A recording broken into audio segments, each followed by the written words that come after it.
नमस्कार, श्री स्वामी समर्थ. आज आपण बघणार आहेत नागपंचमी 2026.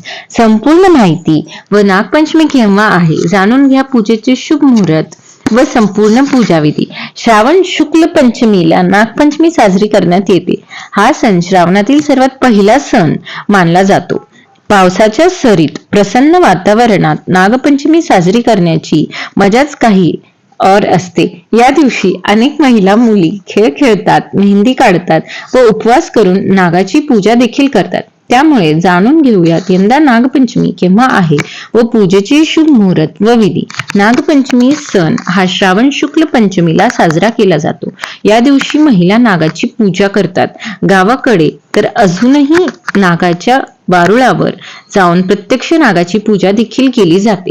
मात्र शहरात नागाच्या पूजेवर बंदी असल्याने महिला घरात पाटावर नागाची आकृती बनवून किंवा फोटोची पूजा करतात. हा सण म्हणजे महिला व मुलींसाठी आनंदाची पर्वणीच होय. या दिवशी नवीन कपडे घालून मुली झोका, झिम्मा, फुगडी व अनेक खेळ खेळतात. महिला सुद्धा उपवास करतात व घरात गोधोडाचे जेवण करून पूर्णाच्या दिंडीचा नागदेवतेला नैवेद्य दाखवतात. चला तर मग पाहूया यंदा नागपंचमी केव्हा आहे आणि या दिवशी पूजा कशी व कोणत्या मुहूर्तावर करावी. तर नागपंचमी हिंदू पंचांगानुसार यंदा नागपंचमी 17 ऑगस्ट सोमवारी रोजी साजरी केली जाईल. 17 ऑगस्ट रोजी श्रावण शुक्ल पक्षाची पंचमी तिथी, 16 ऑगस्ट रविवारी सायंकाळी 4:52 सुरू होईल व 17 ऑगस्ट सोमवारी रोजी सायंकाळी 5 वाजता संपेल. त्यामुळे यंदा नागपंचमी ही 17 ऑगस्ट रोजी साजरी करण्यात येईल. नागपंचमीचे शुभ मुहूर्त. नागपंचमीला घरात नागाच्या फोटोची किंवा मूर्तीची पूजा केली जाते. ही पूजा शुभ मुहूर्तावर करण्याची पद्धत असल्याने यंदा पूजेचा शुभ मुहूर्त हा 17 ऑगस्ट सोमवार रोजी सकाळी 5:51 पासून ते सकाळी 8:29 पर्यंत असेल.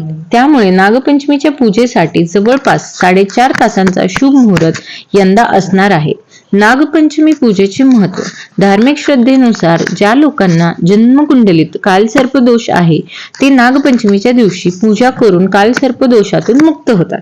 या दिवशी पूजा केल्याने कालसर्प दोषाचे नकारात्मक परिणाम कमी होतात.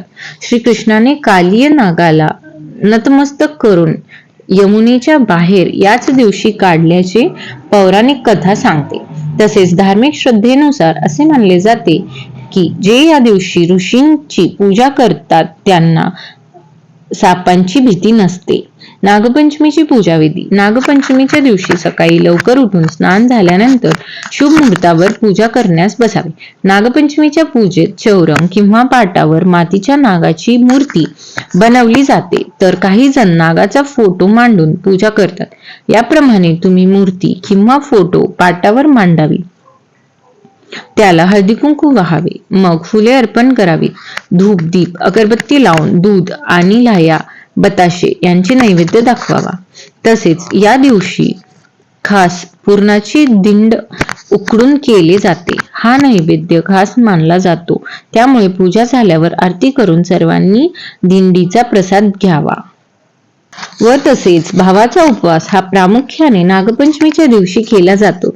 या दिवशी बहीण आपल्या भावाच्या दीर्घ आयुष्यासाठी आणि संरक्षणासाठी नागाला भाऊ मानून पूजा करते आणि उपवास करते. उपवासाचे कारण व पौराणिक कथा. सत्तेश्वर आणि सत्तेश्वरीची कथा. आख्यायिकेनुसार सत्तेश्वरीचा मृत्यू नागपंचमीच्या आदल्या दिवशी झाला. भावाच्या शोकात व दुःखात सत्तेश्वरीने बहिणीने अन्न ग्रहण केले नाही. नागाला मानतात भाऊ. बहीण आपल्या भावावर कोणतेही संकट येऊ नये म्हणून नागाची पूजा करते आणि त्या नागदेवीलाच आपला भाऊ मानून हा उपवास पाळते. हा उपवास श्रावण महिन्यातील शुक्ल पक्षातील पंचमीला म्हणजेच नागपंचमीच्या दिवशी साजरा केला जातो. तर असे आहे नागपंचमी व भाऊ उपवास याचे महत्व. व्हिडिओ आवडल्यास लाईक, शेअर व सबस्क्राईब करा. श्री स्वामी समर्थ.